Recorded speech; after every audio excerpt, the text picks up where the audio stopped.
10, 12 New York City publishing houses, and it's down to what? Yeah, but if you go to the smartest person you know, and I bet you they do not have a book, but they own a company, or they're a doctor, or they're just really wise people, your neighbors, relatives, I would bet anything that they don't know anything about publishing. And if they do know a little bit, it's very intimidating. And that's kind of the point. It's a very red ocean, intimidating, multi-step process. And I believe with AI, it's definitely intimidating.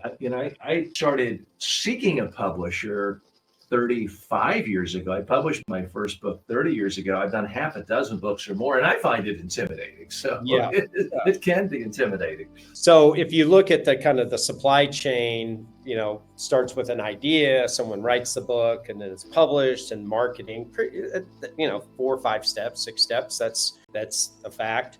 Where everything is clogged, especially, is with the manuscript writing, because it's hard, fine motor skills, the time, the confidence, all these things that go into it. So that's that swim lane that Chapters is in, is how do we reduce that stress? How do we get the brilliance out of your head?